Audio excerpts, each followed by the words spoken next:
Basi endelea kukaa katika uwepo wa Mungu.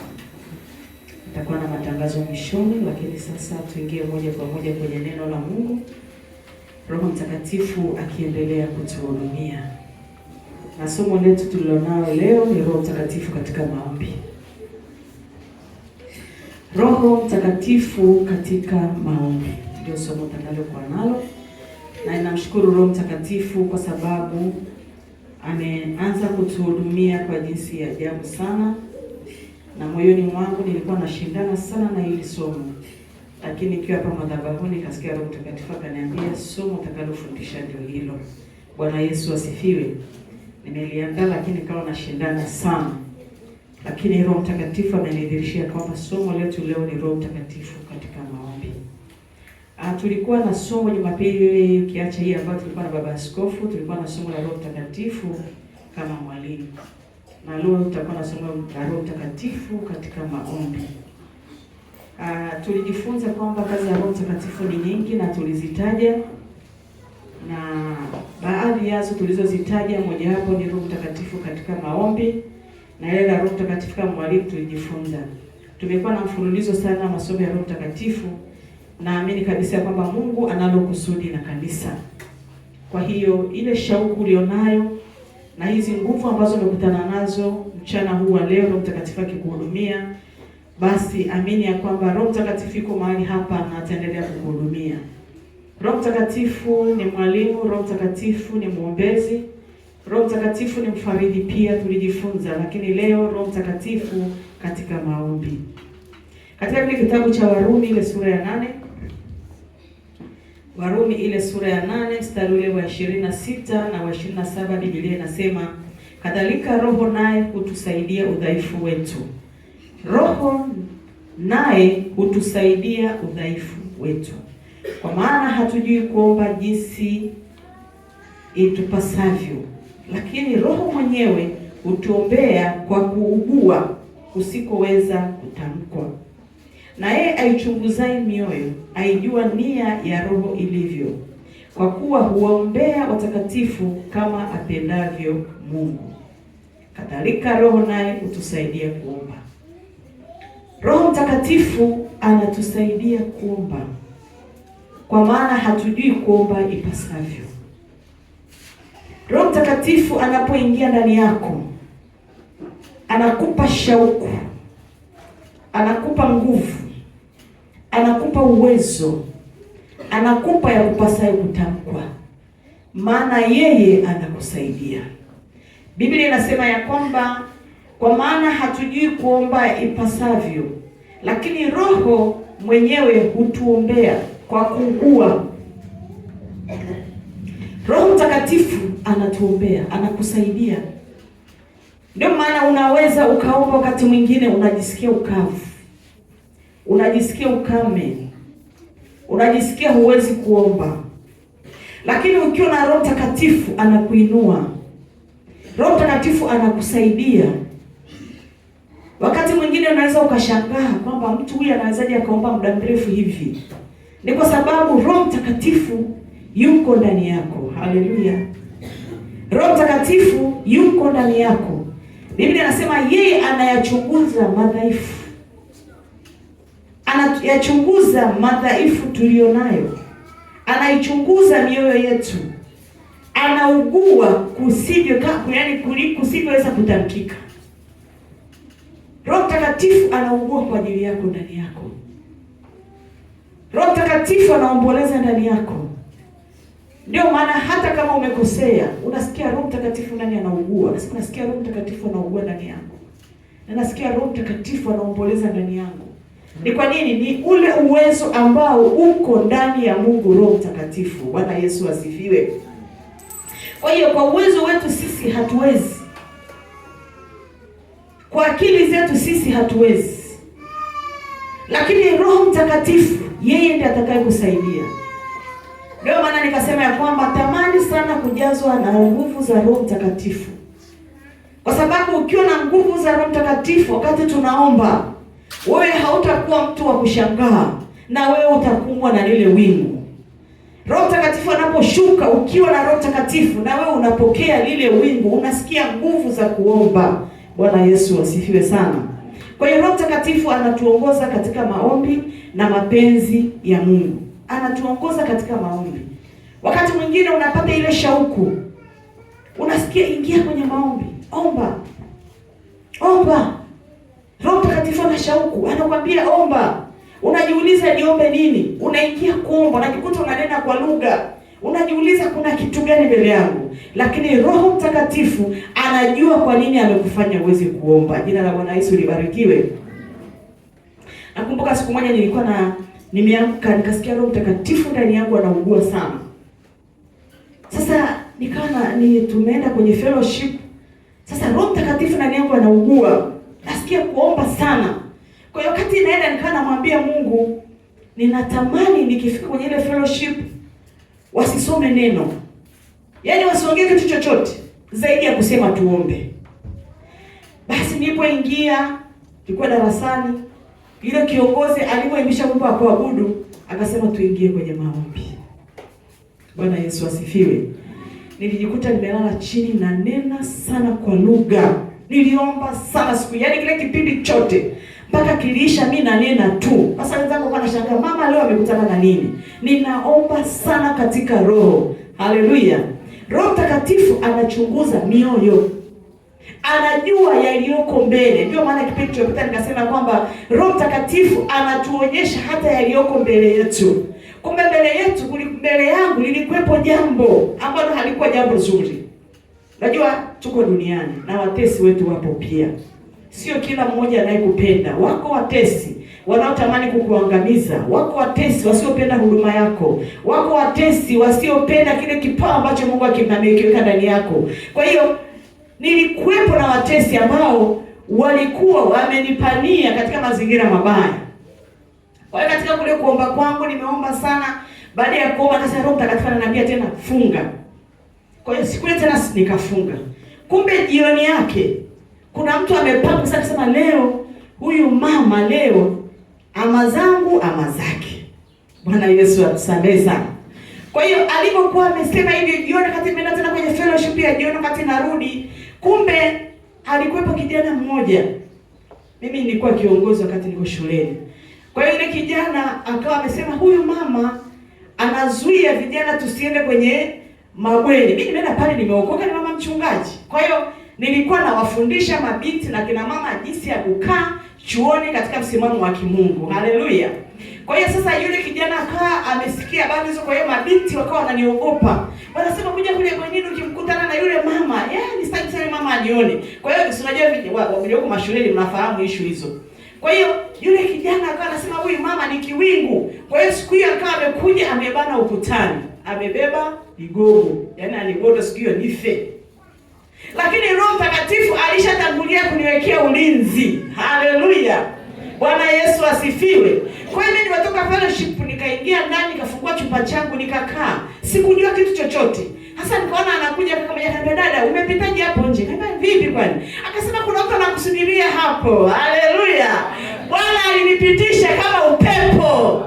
Haleluya. Kwa nini? Roho Mtakatifu aliniombea, alikuwa anaugua ndani yangu. Mimi sikujua ni kitu gani kinachoenda kutokea mbele yangu. Nasema Roho Mtakatifu anatuombea, yaani kuliko unavyoweza kufikiri. Kuliko unavyoweza kufikiria akili zako. Kwa hiyo Roho Mtakatifu anapochukua nafasi anakuombea kwa jinsi ya ajabu sana. Anasema lakini Roho mwenyewe hutuombea kwa kuugua kusikoweza kutamkwa. Anaugua sana. Anamaliza mstari wa 27 anasema na yeye achunguzaye mioyo aijue nia ya Roho ilivyo, ya kuwa huwaombea watakatifu kama apendavyo Mungu. Kwa hiyo Roho Mtakatifu anatuombea kama vile Mungu Baba apendavyo. Bwana Yesu asifiwe. Kwa hiyo anaingia ndani yako. Anakupa neema ya kuomba. Anakupa uwezo wa kuomba. Anakupa ile shauku ya kuomba. Anakupa maneno ya kutamka. Haleluya. Unaweza usinene kwa lugha lakini ukasema kwa lugha ambayo kila mtu anaweza kaielewa, lakini ukaomba katika roho. Hata mtu anayekusikiliza akasikia haya maombi yana nguvu. haya maombi yameyatamka, nimeyasikia, lakini yana nguvu ya Roho Mtakatifu. Ni kwa nini? Roho Mtakatifu anakuwa amechukua nafasi ya kuomba. Jina la Bwana Yesu libarikiwe. Hebu tuangalie Wakorintho wa kwanza 14. Wakorintho wa kwanza 14:2. Wakorintho wa kwanza 14:2, Biblia inasema hivi: maana yeye anenaye kwa lugha hasemi na watu, bali husema na Mungu. Maana hakuna asikiaye, lakini anena mambo ya siri katika roho yake. Yeye anenaye kwa lugha hasemi na mtu, anasema moja kwa moja na Mungu, maana hakuna atakayesikia. Yeye ameunganishwa moja kwa moja na Mungu. Haleluya! Watu wanakuwa nasikia maneno, hawasikii kile kinachotamkwa, maana amejiconnect na Mungu. Mungu ndiye anayesikia kile ambacho anakiomba. Yumkini siku ile mimi ningekuwa naomba kwa lugha ambayo watu wangeweza kaelewa. Yumkini alikuwepo mtesi mwingine angeenda kumwambia yule mama leo alikuwa naomba 1 2 3. Lakini Roho Mtakatifu aliniconnect moja kwa moja na Mungu. Kwa hiyo nilichokuwa nakitamka hawakuweza kujua, maana ilikuwa ni mimi na Mungu. Haleluya! Kwa hiyo wakati mwingine unapojisikia kuomba katika lugha, usijizimishe. Mwache Roho Mtakatifu achukue nafasi, kwa maana unakuwa umeunganishwa na Mungu. Anasema lakini anena mambo ya siri katika roho yake. Yako mambo ya siri ambayo Mungu hataki mwingine ayasikie.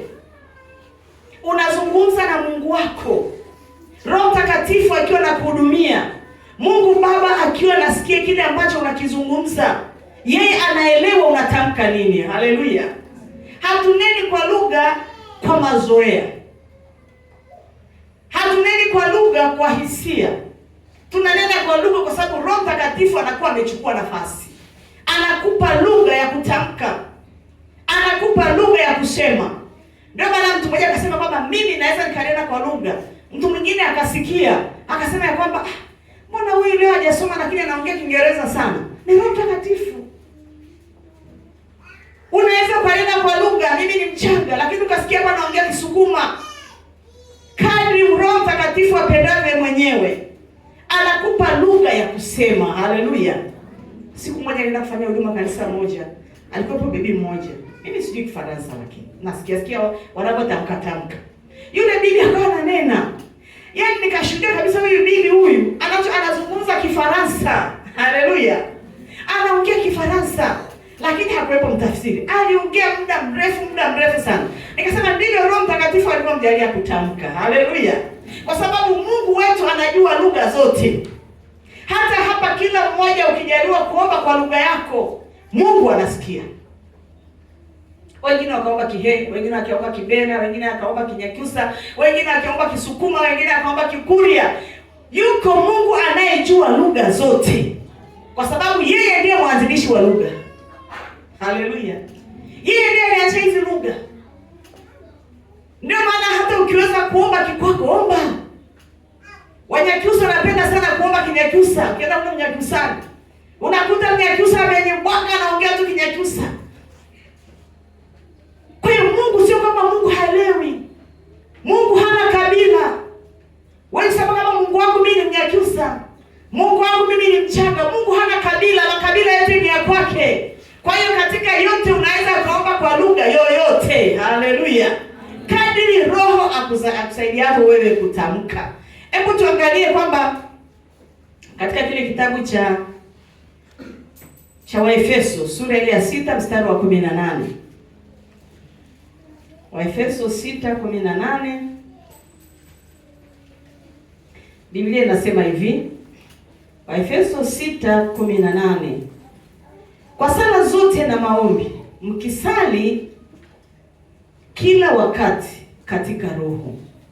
Katika sala zote na maombi mkisali katika roho.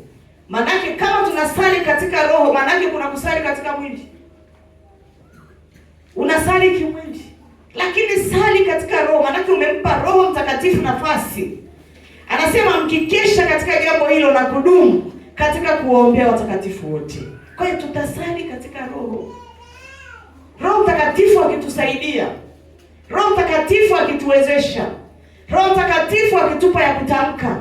Kila wakati nasema ombeni bila kukoma.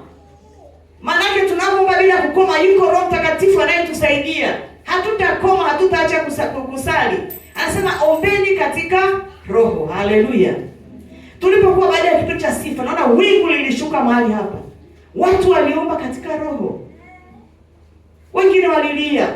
Wengine walitamka maneno kadri Roho Mtakatifu aliwasaidia. Ni kwa nini? Roho Mtakatifu amechukua nafasi. Haleluya. Bwana Yesu asifiwe. Kwa hiyo unapoomba katika Roho, manake umejiconnect na Mungu. Maombi haya yanaongozwa na Roho Mtakatifu. Unapokuwa unaomba, ni maombi yasiyoongozwa na hisia zako. Unapoomba katika Roho uongozwe na hisia. Unajua unaweza kuongozwa na hisia ukalia sana, lakini ni hisia, sio Roho Mtakatifu. Siku moja mama mmoja alinishuhudia akasema kwamba walifiwa na mchungaji wao. Sasa mchungaji si anakaa mbele. Wakiingia kanisani mchungaji hayupo. Kwa hiyo wakisema tuombe, kanisa nzima wamejaa Roho. Sasa akaja akaniambia akasema, unajua mama, pale tukiangalia pale madhabahuni mchungaji hayupo. Kwa hiyo tunalia. Haleluya. Hapa alikuwa Roho Mtakatifu, ilikuwa ni hisia. Ni hisia, si ndio? Pale walikuwa walikuwa naomba katika nini? Katika hisia. Kwa hiyo kuna kuomba katika hisia, lakini sisi tunaomba katika Roho. Bwana Yesu asifiwe. Tunaziacha hisia. Mtu anaweza kalia sana, lakini mtenda dhambi tu kama watenda dhambi wengine, lakini hana hisia. Unajua kuna watu wenye hisia za kulia Yaani yeye kitu kidogo tu anafuta hisia chapuchapu, machozi yanatoka kama maji. Lakini hisia, ana hisia, ana uwezo wa yaani ana ule uwezo wa kulia, ana ule uwezo wa kuzivuta hisia na akalia kweli. Kwa hiyo unaweza kusema yani yule amejazwa Roho Mtakatifu, yani analiaga kweli. Ni hisia. Sasa hao walikuwa wanakuambia, tulikuwa tukiangalia pale madhabahuni baba hayupo. Kwa hiyo wanalia kanisa zima. Kwa hiyo nasema kanisa limejaa Roho. Lakini baada ya kitambo fulani ile hali ilikoma. Maana yake zile hisia zilikoma. Haleluya. Bwana Yesu asifiwe. Kwa hiyo tunaomba katika Roho, sio katika hisia. Bwana Yesu asifiwe. Haujaona mtu ametenda dhambi na muuliza umetenda dhambi analia kabisa. Anasema mnanionea kabisa. Analia, lakini kitu kinasema moyoni umekosea. Ni mtu mwenye hisia. Kwa hiyo kama unafuata machozi, unaweza ukaona mtu anaonewa. Lakini haonewi, ni mtu mwenye hisia. Ni mtu mwenye hisia. Jamani, yani nilivyomuuliza, alilia kweli, alilia sana jamani, wanamuonea. Anaonewa wapi? Atuangalie machozi. Bwana Yesu asifiwe. Hatuangalii machozi. Machozi ni wengine ni hisia tu. Lakini pia kunena kwa lugha, pia kuomba katika Roho. Roho Mtakatifu anaweza kukupa machozi. Bwana Yesu asifiwe. Akakupa machozi ukaomba katika kulia. Nayo ipo, lakini si katika hisia. Bwana Yesu apewe sifa. Kwa hiyo maombi haya tutaomba katika Roho. Roho Mtakatifu hutupa neema ya kumtumaini Mungu katika kipindi cha ujangwa. Hiyo katika kipindi kikavu, Roho Mtakatifu anatupa neema ya kutuunganisha na Mungu. Wakati mwingine umekata tamaa, umevunjika moyo, huna utulivu, lakini Roho Mtakatifu anakupa neema ya kukuinua. Roho Mtakatifu anakupa nguvu. Roho Mtakatifu anakupa lugha ya kutamka. Roho Mtakatifu anakupa maneno ya kusema. Roho Mtakatifu anakupa maombi ya kuombea. Haleluya. Kwa hiyo unaweza kuta Roho Mtakatifu natamani niombe, lakini niombe nini? Roho Mtakatifu anakupa vitu vya kuombea. Wakati mwingine Roho Mtakatifu anaweza kukuombea familia. Wakati mwingine anakuombea kanisa. Wakati mwingine anakuombea maisha yako. Wakati mwingine anakuombea muombee mtu fulani. Roho Mtakatifu anakuletea mtu, anakuambia muombee mtu huyu. Wakati mwingine anampigia simu, anambia bwana nasikia mzigo sana kukuombea. Anakuambia niko kwenye kipindi kigumu. Lakini kwa nini? Ukiwa na Roho Mtakatifu ndani yako, anakupa vitu vya kuombea. Bwana Yesu asifiwe. Haleluya. Anakuletea watu. Anakuombea, mwambie muombee huyu mtu. Omba, na kwa sababu hujui kitu gani atakupa lugha ya kuomba. Kwa hiyo unajikuta kwamba unaomba sana lakini hujui ni kitu gani, lakini mwisho wa siku anakuja kuambia nilikuwa na pitu hili na hili, lakini Roho Mtakatifu alishakupa mzigo wa kuombea. Hebu tuangalie wa Zakaria ile sura 12 mstari wa 10. Zakaria 12 na ule mstari wa 10. Roho Mtakatifu katika maombi. Roho Mtakatifu ni mwombezi. Zakaria, taangalia sura ile ya 12 na mstari ule wa 10. Zakaria 12:10, Biblia inasema hivi.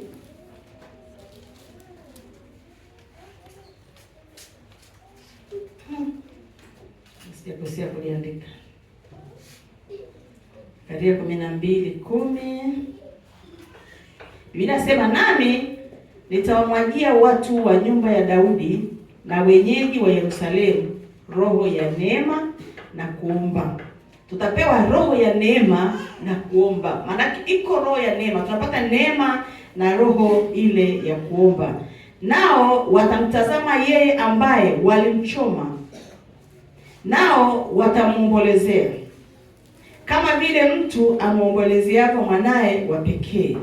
Nao wataona uchungu kwa ajili yake kama vile mtu aonavyo uchungu kwa ajili ya mzaliwa wake wa kwanza.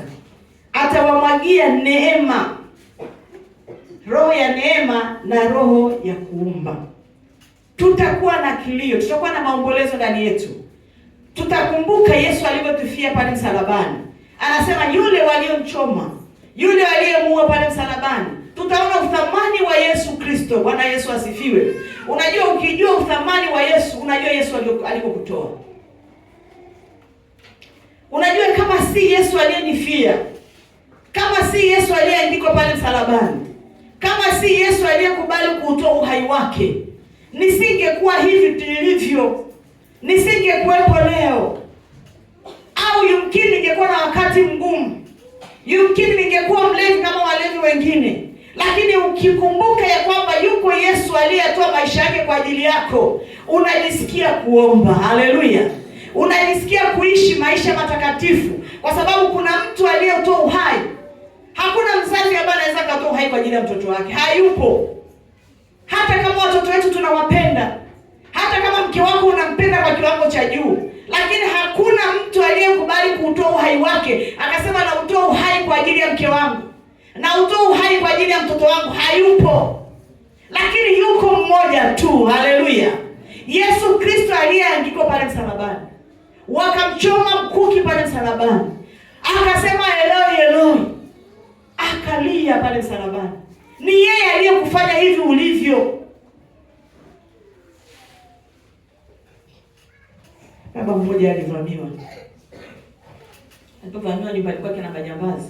Tunasema baba ni kichwa cha nyumba. Baba si ni mlinzi. Tunategemea baba chochote kikitokea ni baba atakayeamka wa kwanza kwenda kuangalia usalama wa familia yake. Lakini yule baba alikuwa wa kwanza kuingia mfunguni. Amening'inia. Wale watu wameingia, mama ndio akatoka.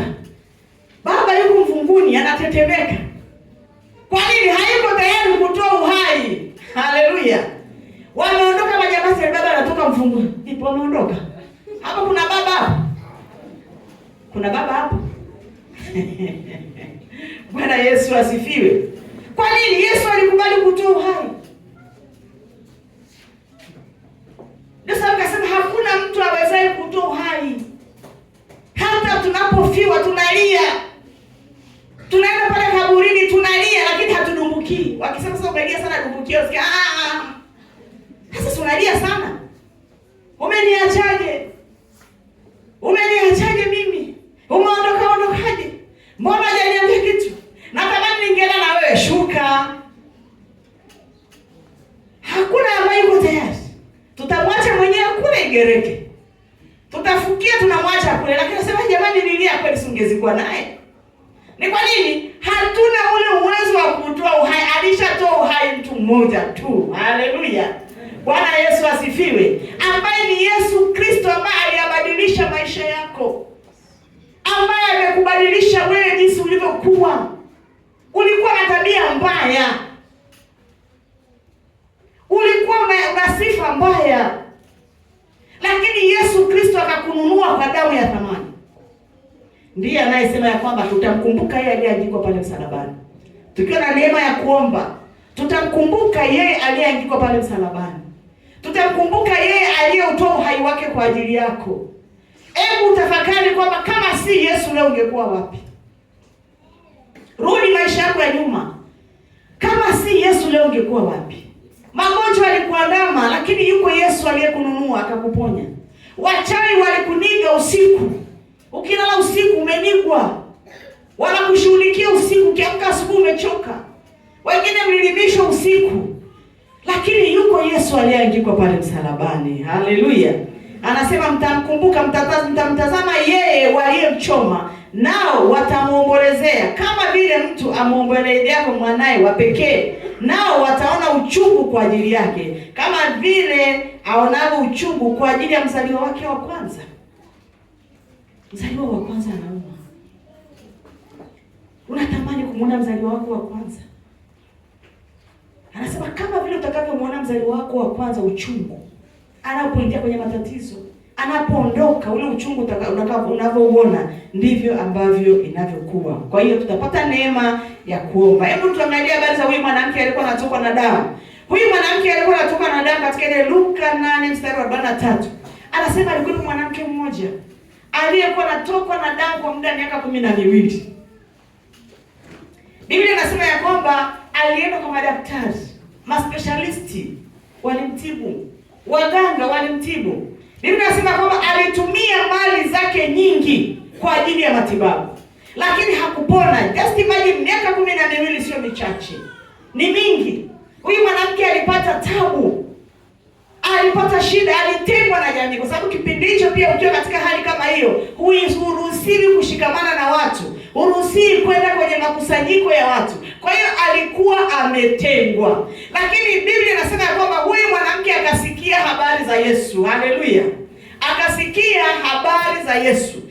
Akasema ya kwamba na mimi nitakwenda nikamwone huyu Yesu, kwa sababu nimesikia habari zake ya kwamba ni Mungu anayeponya. Hakuna linalomshinda. Anaponya, anafufua. Vichaa wanapona, vipofu wanapata kuona, mizimu wanasikia, bubu wanaongea. Kwa hiyo na mimi nitakwenda. Biblia inasema kwamba wakati Yesu yuko kwenye msafara, haleluya, yuko kwenye msafara na wanafunzi na watu mbalimbali wakiwa wameungana naye, msafara ukiwa mkubwa, huyu mwanamke aliposikia katika roho, haleluya, hakuwa katika mwili. Angekuwa katika mwili asingeenda, kwa sababu angesema ya kwamba nikienda na mimi nimetengwa na jamii, nitafukuzwa. Nikienda pale watu watasema si yule mwenye kutokwa na damu. Kwamba huyu mwanamke si kwamba alikuwa hana jina, alikuwa na jina lake, lakini kwa sababu ya tatizo akaitwa jina la tatizo. Tatizo lilikuwa kubwa, mpaka unaitwa jina la tatizo, ni shida. Wakasema yule mwenye kutokwa na damu. Mama angesema mwenye kutokwa na damu yuko hapa, aondolewe haraka. Lakini kwa sababu alikuwa katika roho, akasema katika roho nitakwenda, nitalishika vazi lake, na ninaamini ya kwamba nitapokea uzima. Biblia inasema kwamba yule mwanamke akaenda, pamoja na kwamba watu walikuwa ni wengi, walimzunguka Yesu, wengine wanamsukuma, wengine wanamsonga, lakini yule mwanamke akaenda kaligusa lile vazi. Biblia inasema kwamba Yesu akasikia nguvu zimemtoka. Haleluya. Maana yake huyu mwanamke naye alikuwa na nguvu katika roho. Alikuwa na Roho Mtakatifu ndani yake ambaye alienda naye. Kwa hiyo alipoligusa lile vazi, maana yake ilikuwa ni kama umeme. Yesu akasikia kitu kama umeme kimepenya ndani yake. Akasema kuna mtu amenigusa. Haleluya. Bwana Yesu asifiwe. Maana yake kitu kimepenya kama umeme. Akasema kuna mtu amenigusa. Wakasema mwalimu, tuko wengi, tunakusonga hapa, tunakusukuma huku na kule, unasemaje mtu amebona wengi tumekugusa? Akasema no, mko wengi mnanisonga, mnanisukuma, lakini yuko mmoja aliyenigusa. Inawezekana ni wewe. Haleluya. Inawezekana ni wewe ambaye unamgusa Yesu katika roho. Katika maombi yako yanamgusa Bwana. Unajua unapoomba maombi ya kumlingana Bwana, Mungu anasikia. Haleluya. Kuna wakati unaomba mpaka unasikia jamani, leo nimeomba na isikia amani ndani yangu kupitia ile maombi uliyoomba. Unasikia Roho Mtakatifu naye anasema maombi yako yamefika. Haleluya. Unaweza ukaomba ukasikia bado mkavu. Sasa niomba lakini bwana nilikuwa naomba tu hapo. Maana anasema nilikuwa naomba tu hapo. Lakini anayeomba manake maombi yake yanafika. Huyu mwanamke Yesu akasema kuna mtu amenigusa hapa. Biblia inasema yule mwanamke alitetemeka sana. Yesu akamwambia, mama, imani yako imekuponya. Biblia inasema mara ile chemchemi ya damu ikakauka. Ni kwa nini? Aliomba katika roho. Bwana Yesu asifiwe. Hata wewe ukiomba katika roho, ukinia kutoka ndani, na Roho Mtakatifu akiwa ni shahidi wa ile shauku uliyokuwa nayo, Bwana huwa anafanya. Haleluya. Nakumbuka siku nilienda kwenye mkutano wa Injili. Nikiwa nikiwa Mwanza. Nimeumwa muda mrefu. Nimeombewa, kanisa limeomba, watu wameomba, lakini sikupokea uponyaji. Lakini siku hiyo nikaenda kwenye mkutano. Nikasema leo naenda kupona. Leo ni siku yangu ya kupokea uzima. Kwa hiyo nimekaa pale, niko katika roho. Haleluya. Siangalii watu wanazungumza nini. Mimi niko katika roho, nimejiconnect na Mungu. Yaani nategemea nipokee muujiza. Nakumbuka ile mhubiri baada ya kuhubiri akasema mje mbele muombewe, sikwenda. Lakini akasema kwamba pale ulipo weka mkono mahali unapoumwa. Nikaweka mkono. Alipomaliza kuomba akasema kuna akina mama wawili pale wamepokea uzima. Akapointi pale nilipokuwa nimekaa. Na ni kweli Bwana ameniponya saa ile. Bwana Yesu asifiwe. Kwa hiyo jinsi gani unapokuwa katika roho? Biblia inasema yote yawezekana kwake afanyaye. Yote yanawezekana kwake aaminie. Unajua vitu vingine tunakutana navyo vigumu ni kwa sababu ya kutokuamini kwetu. Yaani tunaamini alafu tunafika mahali tunafuta. Inawezekana kweli? Inawezekana kweli. Lakini ukiamini, unajua huyu mwanamke alikuwa anatokwa na damu. Angekuwa ametokwa na damu miezi 3. Akaambiwa Yesu anaponya, wala asingepona. Unajua asingepona. Kwa sababu tatizo lilikuwa jawa sugu, si ndio?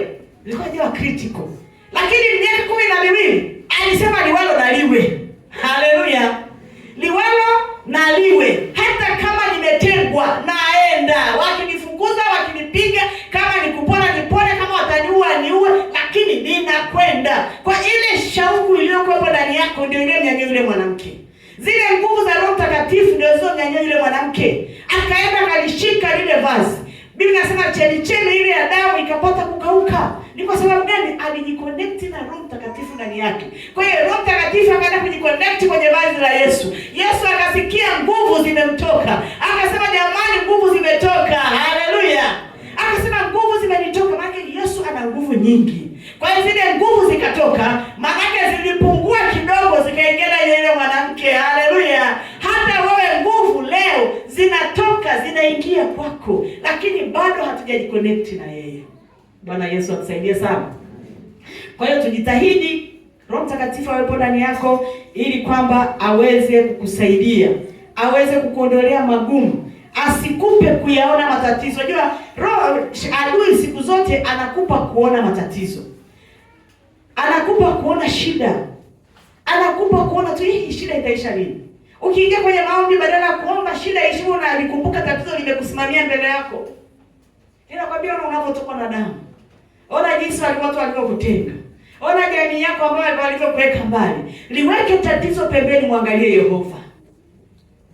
Haleluya. Weka tatizo pembeni. Tatizo usilibebelee sana, hata kama lipo wakati mwingine lipuuzie. Tunakutana na shida nyingi. Lakini wakati mwingine tunaweka pembeni na sana potelea mbali. Wewe tatizo endelea kuwepo, mimi na Mungu wangu naendelea kusonga mbele. Bwana atashughulika nalo. Haleluya.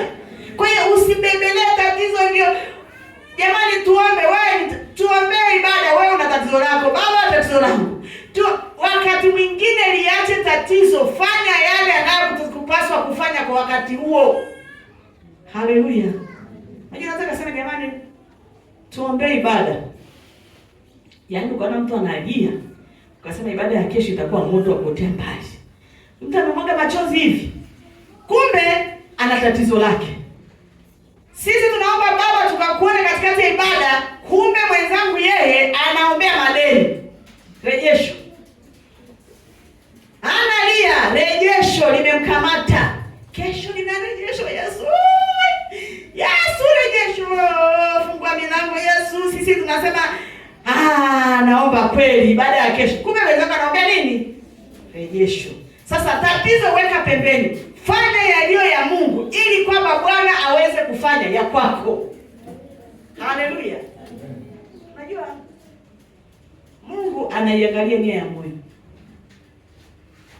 Anaangalia nia ya moyo. Wakati mwingine nataka kuambia kwamba usishughulike sana na mambo yako.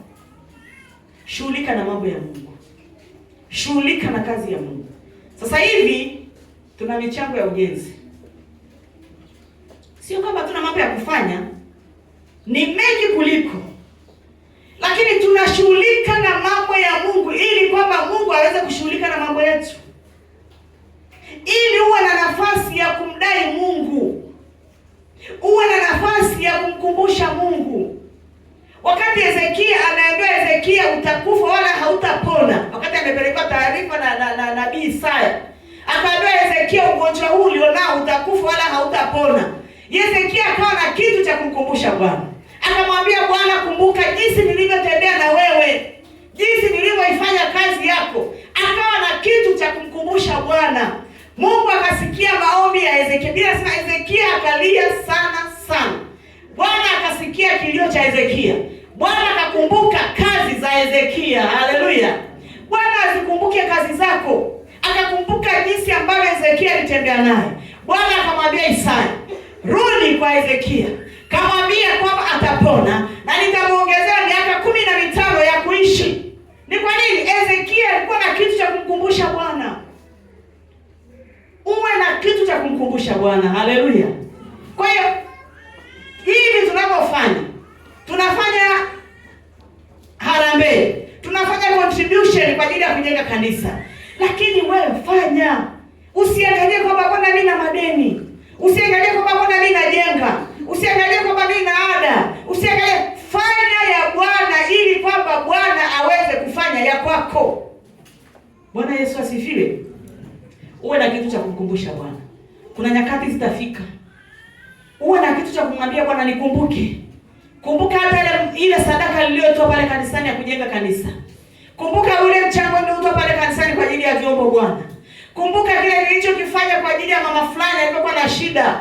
Kumbuka jinsi unakuwa na vitu vya kumkumbusha Bwana. Usikae bila kuwa na kitu cha kumkumbusha Bwana. Bwana Yesu asifiwe. Mimi napokaa kuna vitu nakumbuka, namwambia Bwana, nikumbuke. Kumbuka sadaka zangu zile zitoa kipindi kile. Nilitoa kwa ajili ya hiki. Baba, nikatoa kwa ajili ya kile. Nikatoa kwa ajili ya mtumishi. Nikatoa kwa ajili ya kanisa. Ninamkumbusha. Sio kama Mungu anasahau. Yeye anakumbuka, yeye anataka mkumbushe. Bwana Yesu asifiwe. Kwa hiyo usikubali adui ayatoe macho yako kwa Mungu kwa sababu kiwango chako cha imani kitashuka. Anapokutua kwa Mungu, anakuingiza kwenye matatizo. Wakati mwingine unakuwa unaomba katika roho, alafu adui anakuletea matatizo yako. Anakwambia kumbuka. Kumbuka shida hizi. Kumbuka shida hizi. Usikubali akutoe katika maombi ya kuomba katika roho, sababu atakushushia kiwango cha imani. Roho Mtakatifu huja na kukuonyesha matendo makuu ya Mungu. Wakati unapokuwa unaomba katika roho, Roho Mtakatifu anakuonyesha matendo makuu ya Mungu. Anakuonyesha Mungu alivyokutoa.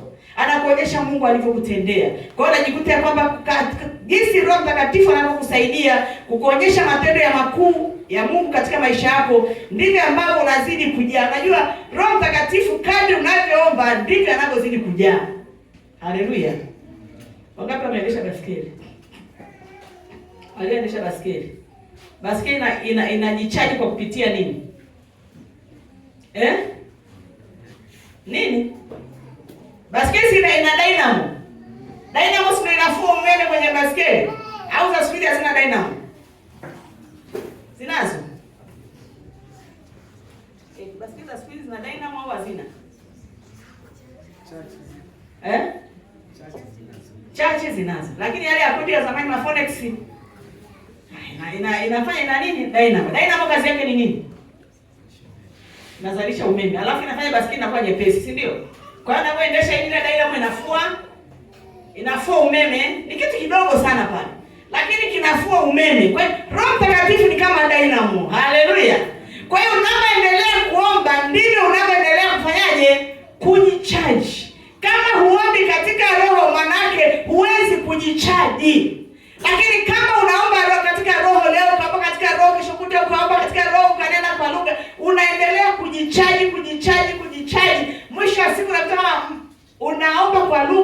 kuliko watu wote. Mtume Paulo akasema mimi naomba kwa lugha kuliko watu wote. Maana anajichaji kila siku. Kwa hiyo anaweza kufanya na Roho Mtakatifu hata zaidi ya dynamo. Bwana Yesu asifiwe. Ndio nisha basikeli, mnajua dynamo. Lakini kama mjai kuendesha basi. Mimi sikuendesha lakini naijua basikeli. Haleluya. Roho Mtakatifu huumba mzigo wa maombi. Roho Mtakatifu anaumba ule mzigo wa maombi. Anatengeneza ushirika wako na Mungu. Anaumba ule mzigo wa maombi ndani yako. Anatengeneza ushirika wako na Mungu. Hiyo ni kazi ya Roho Mtakatifu. Ndio maana anasema nitawaleteeni msaidizi ambaye anatusaidia kuomba. Anatengeneza ule ushirika wako na Mungu. Unakuwa na ushirika wa karibu sana na Mungu. Wakorintho wa kwanza 14. Wakorintho wa kwanza 14 mstari ule wa 4 hadi wa 5. Na Biblia inasema yeye anenaye kwa lugha hujijenga nafsi yake, bali autubuye ulijenga kanisa. Nami nataka ninyi nyote mnene kwa lugha, lakini zaidi sana mpate kuhutubu. Maana yeye autubuye ni mkuu kuliko yeye anenaye kwa lugha, isipokuwa afasiri, ili kusudi kanisa lipate kujengwa. Yeye anenaye kwa lugha anaijenga nafsi. Unajijenga mambo ya sirini mwako. Roho Mtakatifu anakusaidia kuomba. Unajijengea nguvu, unajijengea uwezo. Kwa hiyo Biblia inasema lakini yeye ahutubuye ulijenga kanisa. Yeye anayenena, anayeomba katika lugha ile ya kawaida, yeye analijenga kanisa. Lakini anayenena kwa lugha anaijenga nafsi yako. Tamani kuijenga nafsi yako katika roho. Bwana Yesu asifiwe. Ndio maana Jumapili iliyopita nikasema kwamba tamani sana kujazwa na Roho Mtakatifu. Akinena kwa lugha anaijenga nafsi, unatengeneza ushirika mkubwa na Mungu sana. Maana Roho Mtakatifu anakuwa amechukua nafasi ya kubeba madhaifu yako. Roho Mtakatifu anachukua nafasi. Anayabeba yale mapungufu yako. Anayabeba yale madhaifu yako. Unajisikia kuomba sana. Unajisikia kulia sana. Unajisikia kuomboleza sana. Unajisikia kuomba kwa muda mrefu sana. Ni kwa nini? Roho Mtakatifu anaijenga nafsi yako. Tuendelee kwa sura ile ya pili. Wakorintho wa kwanza hapo. Sura ile ya pili. Sura ile ya pili mstari ule wa 9 hadi wa 10. Biblia inasema hivi: lakini kama ilivyoandikwa, mambo ambayo jicho halikuyaona wala sikio halikuyasikia wala kuyaangalia katika moyo wa mwanadamu, mambo ambayo Mungu aliwaandalia wampendao, mambo ambayo hatujawahi kuyasikia wala jicho hajawahi kuyaona. Mstari wa 10, lakini Mungu ametufunulia sisi kwa Roho, maana Roho huchunguza yote, hata mafumbo ya Mungu. Mambo ambayo hatujawahi kuyasikia, mambo ambayo hatujawahi kuyaona, tunapoomba katika Roho, mambo haya yanafunuliwa kwetu. Anasema maana Roho huchunguza yote, hata yale mafumbo ya Mungu. Hiyo ni kazi ya Roho Mtakatifu. Anakuonyesha mambo ambayo hujawahi kuyasikia. Utayaona mambo ambayo hujawahi kuyaona. Ndio maana katika ile wa Efeso 3:20 nasema kwamba anasemaje? Semeni hiyo andiko. Atukuze yeye atendaye mambo makuu kuliko yale, au kwa kadri ya nini? Atukuzwe yeye atendaye mambo makubwa kuliko yale tuyawazayo. Sisi tunawaza kwa sehemu ndogo sana. Sisi tunaomba kwa sehemu ndogo sana. Lakini atukuzwe yeye anayefanya mambo makubwa. Roho Mtakatifu anafanya mambo makubwa ndani yako. Roho Mtakatifu anakutendea miujiza mikubwa kuliko hata ile uliyoiomba. Anakutendea mambo makubwa kuliko yale ambayo ushawahi kuyawaza. Wewe uliwaza kwa sehemu, lakini amekutendea makubwa zaidi. Uliomba kwa sehemu, lakini amekupa makubwa zaidi. Biblia inasema ni kwa kadiri ya ile nguvu. Ni kadiri ya nguvu za Roho Mtakatifu zinazofanya kazi ndani yako. Ni kwa kadiri ambavyo wewe una uwezo wa kuomba. Ni kwa kadiri ambavyo una uwezo wa kumwachia Roho Mtakatifu akafanya kazi kitu ndani yako. Biblia inasema katika kile kitabu cha Samueli wa kwanza, sura ile ya 2, kusoma habari za Hana. Biblia Hana alimuomba Mungu mtoto mmoja Samueli, si ndio? Aliomba watoto wangapi Hana? Hana aliomba mtoto wangapi? Hana aliomba mtoto mmoja. Lakini Mungu alimpa zaidi. Alikuja kumpa watoto wa kike na wa kiume. Jumla Hana akaja na watoto 6. Lakini Mungu akampa zaidi ya yale ayaombayo. Bwana Yesu asifiwe. Kwa hiyo unapompa Roho Mtakatifu katika maombi, anakupa zaidi ya yale unayoomba. Zaidi ya yale unayowaza.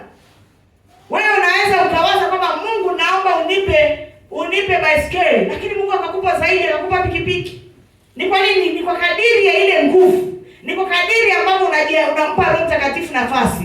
Ni kwa kadiri ambapo umempa Roho Mtakatifu akupe neema ya kuomba. Ndipo Mungu anavyoachia. Haleluya. Bwana Yesu asifiwe. Kwa hiyo Roho Mtakatifu katika maombi ni wa muhimu mno. Ni wa muhimu sana. Tamani kujazwa Roho Mtakatifu. Tamani kuwa na nguvu za Roho Mtakatifu. Turudi tena Wakorintho ile sura ya 14. Korintho wa kwanza sura ile ya 14. Tasoma ule mstari wa 10. Biblia inasema, maana mkiomba kwa lugha, roho yangu huomba. Nikiomba kwa lugha, roho yako ndio inayoomba. Lakini kwa akili zangu hazina matunda. Omba kwa lugha, roho yako ndio itakayoomba. Lakini kwa akili zako hazina matunda. Imekuwaje basi nitaomba kwa roho, tena nitaomba kwa akili pia? Nitaimba kwa roho, tena nitaimba kwa akili pia. Nitaomba kwa roho, na wakati mwingine nitaomba kwa akili. Nitaimba katika roho, na wakati mwingine nitaimba kwa akili. Ndio maana kuta mtu anaimba kwa lugha. Anaimba katika roho, amezama. Wakati mwingine unaimba kabisa, lakini unasikia Roho Mtakatifu ndani yako anafanya kazi. Bwana Yesu asifiwe. Unajua wakati mwingine unaweza kupitia kipindi kigumu, lakini Roho Mtakatifu akachukua nafasi ya kukuvusha. Roho Mtakatifu akakupa wimbo wa kuimba. Ukajikuta katika kile kipindi chote kuna wimbo unaimba tu. Ukiamka asubuhi unao, ukienda mchana unao. Haleluya. Ni kwa nini Roho Mtakatifu amechukua nafasi? Hataki uanze matatizo. Anataka umwazie Mungu aliye juu. Nakumbuka katika nilipita kwenye pito moja. Roho Mtakatifu akanipa pambio ya kuabudu. Nikiamka asubuhi, hata nifanyeje, lazima nitaimba. Wewe ni Mungu mkuu, waweza yote, hakuna Mungu kama wewe. Wewe ni Mungu mkuu, waweza yote, hakuna Mungu kama wewe. Hebu tuimbe wote. Wewe ni Mungu mkuu, waweza yote, hakuna Mungu kama wewe. Haleluya. Nikawa nauona ukuu wa Mungu. Nikaona jinsi ambavyo Mungu anaweza yote. Kwa hiyo sikuwa na nafasi ya kuwaza ile tatizo. Nilichokuwa naona ni uwezo wa Mungu tu. Haleluya. Nikiendesha gari ninafunga vioo alafu naimba kwa nguvu. Yaani nilikuwa nasikia watu huko nje sana, kuna chizi mmoja anapita hapa. Lakini naimba wewe ni Mungu. Niko barabarani naendesha gari lakini ninaimba. Nikifika nyumbani, mama umepona na safari, asante, nimeingia ndani naimba. Nikiona usiku nikishtuka, wewe ni Mungu mkuu. Miezi 6. Haleluya. Hiyo pambio ilinikaa. Nilikuwa nauona uweza wa Bwana, sikuona tatizo. Bwana Yesu asifiwe. Kwa hiyo pale nilikuwa naimba katika roho. Maana Roho Mtakatifu alichukua nafasi. Hakuniachia niendelee kuwazia ile tatizo. Hakuniachia niendelee kuwazia ile magumu ninayokutana nayo.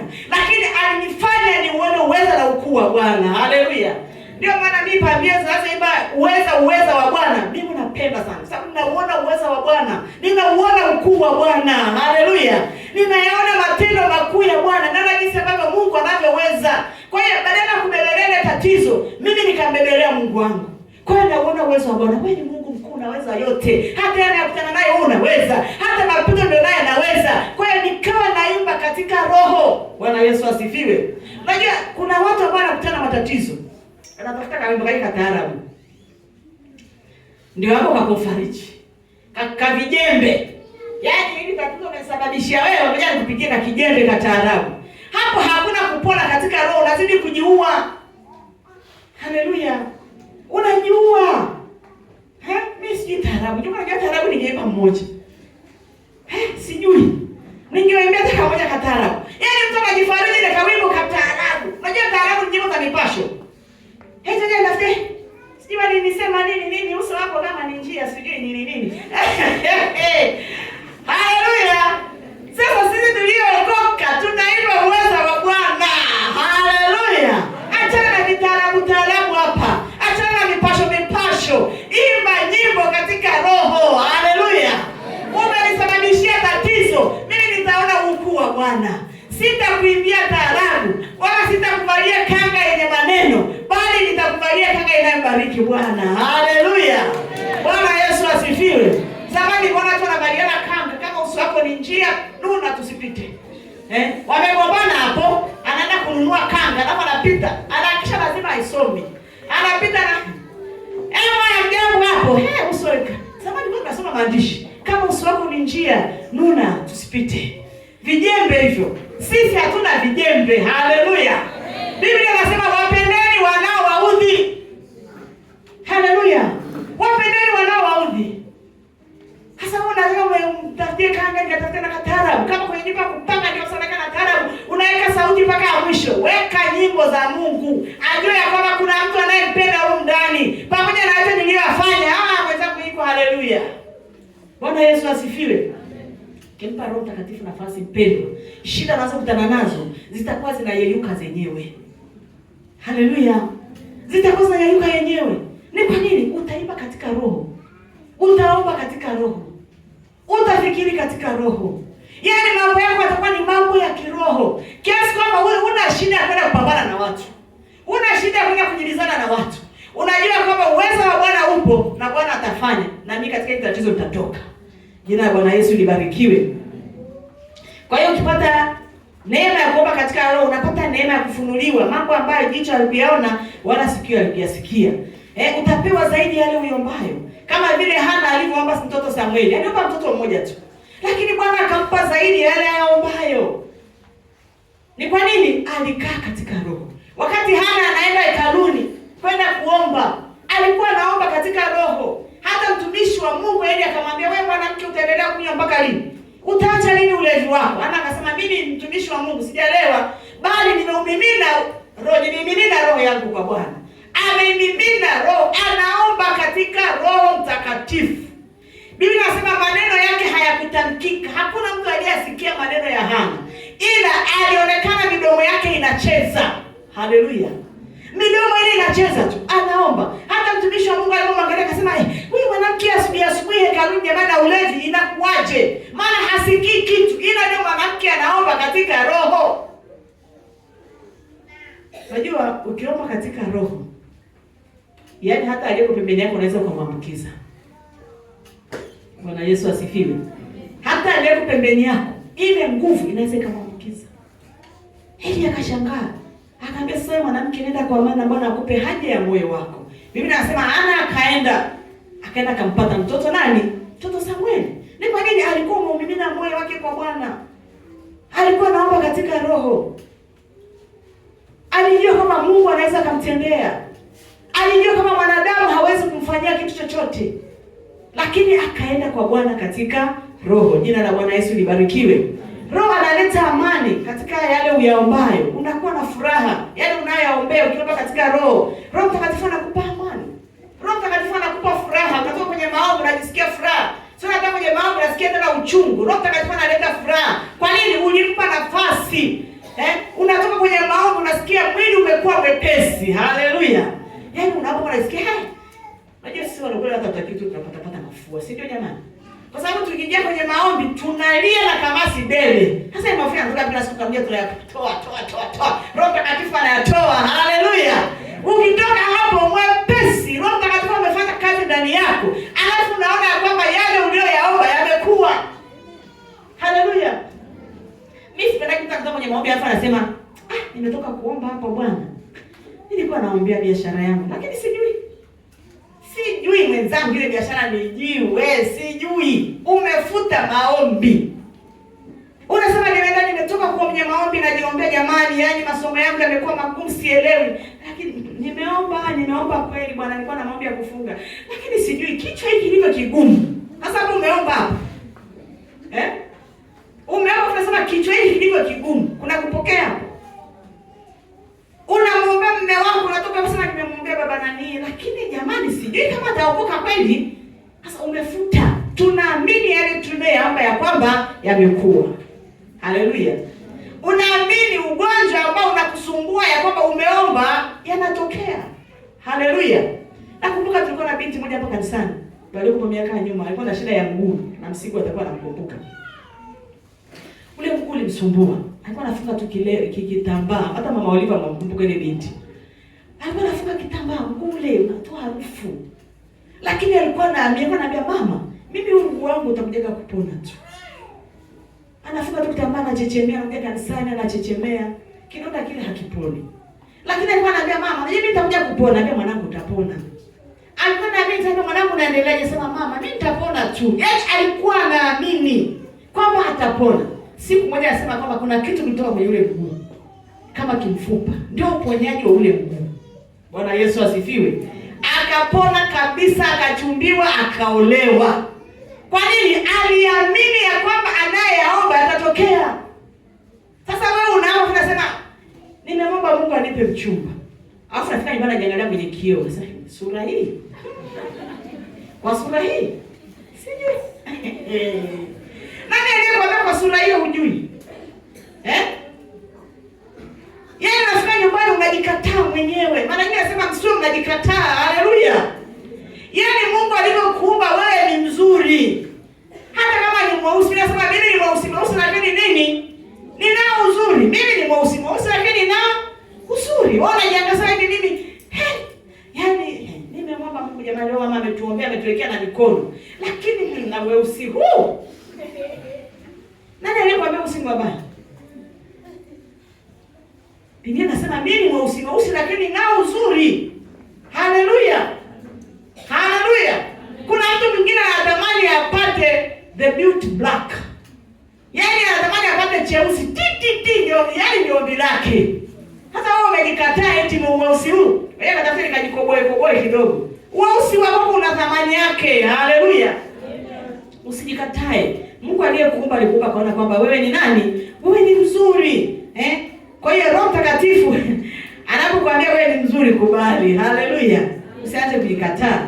Roho Mtakatifu hujenga shauku ya kuomba ndani ya mtu, maana yeye ndiye muumbaji mkuu. Roho Mtakatifu anakuelekeza mambo ya kuombea kama nilivyotangulia kusema. Jina la Bwana Yesu na libarikiwe. Matendo ya Mitume ile 2 sura ya 2 mstari wa 4 naenda kumalizia. Matendo ya Mitume 2:4. Roho Mtakatifu anatusaidia kuomba wapendwa. Sio kwa akili zetu. 2:4 Biblia inasema kwamba hata alipokuwa amekutana nao. 2:4 Biblia inasema kwamba wote wakajazwa na Roho Mtakatifu, wakaanza kusema kwa lugha nyingine kama Roho alivyowajalia kutamka. Wote wakajazwa na Roho Mtakatifu. Kusanyiko kama hili na zaidi, nguvu ya Roho Mtakatifu ikashuka. Wote wakajazwa na Roho Mtakatifu. Hakuna aliyesalia. Kila mmoja akaomba kwa lugha kwa kadri Roho alivyowajalia kutamka. Wakaomba kwa lugha nyingine. Mhehe akaomba Kinyakyusa. Mnyakyusa akaomba Kifaransa. Mfaransa akaomba Kichina. Kichina akaomba Kijapani. Mjapani akaomba Kifilipino. Mfilipino akaomba Kichaga. Kwa hiyo kila mmoja akaoa na lugha ambayo Bwana amemjalia kufanyaje? Kutamka. Maana hatutakuwa na lugha moja. Bwana Yesu asifiwe. Hatutakuwa na lugha moja. Maana tutajaliwa lugha ya kutamka. Kama sana mjaza Roho Mtakatifu mpendwa. Ukavu ulio nao ndio maana wakati mwingine utamani hata kuja kanisani. Ni kwa nini? Roho Mtakatifu hayupo ndani yako. Roho Mtakatifu amezindika. Roho Mtakatifu akuombei. Ukimpa Roho Mtakatifu nafasi atakuombea. Jina la Bwana Yesu na libarikiwe. Hebu tumalizie na kitabu hiki cha Matendo ya Mitume sura ile ya 7 mstari wa 55. 7:55 hadi 60. Biblia inasema ya kwamba Matendo ya Mitume 7:55. Biblia inasema hivi. 54. Basi waliposikia maneno haya wakachoma mioyo, wakamsagia meno. Hapo ni Stefano. Lakini yeye akijaa Roho Mtakatifu akakaza macho yake akitazama mbinguni, akauona utukufu wa Mungu, naye akisimama upande wa mkono wa kuume wa Mungu. Akasema, tazama, naona mbingu zimefunguka na mwana wa Adamu amesimama mkono wa kuume wa Mungu. Wakapiga kelele kwa sauti kuu, wakaziba masikio yao. Yaani hawataki kusikia mambo ya Stefano anayeongea mambo ya kimungu. Wakamrukia kwa nia moja, wakamtoa nje ya mji, wakampiga kwa mawe. Nao mashahidi wakaweka nguo zao miguuni pa kijana mmoja aliyeitwa Sauli. Wakampiga kwa mawe Stefano, naye akiomba akisema, Bwana Yesu, pokea roho yangu. Akapiga magoti akalia kwa sauti kuu, Bwana usiwahesabie dhambi hii. Hizi ni habari za Stefano. Stefano akawa anaeleza habari za Mungu. Akasema maono anayeyaona. Lakini wale watesi wake hawakufurahia. Biblia inasema wakampiga Stefano kwa mawe. Lakini Stefano aliomba katika roho. Haleluya. Stefano hakujitetea. Aliomba katika roho. Akasema, Baba, naomba usiwahesabie dhambi hii. Anapigwa, anauawa, lakini anasema, Baba, naomba usiwahesabie dhambi hii. Maana alikuwa katika nini? Katika roho. Ingekuwa ni mtu mwingine pale angesema, Bwana, naomba nishusha moto. Haleluya. Sasa alikuwa anajua Bwana anamsikia. Angesema shusha moto. Ndivyo ilivyo leo. Tunahesabia dhambi. Hatutaki kusamehe.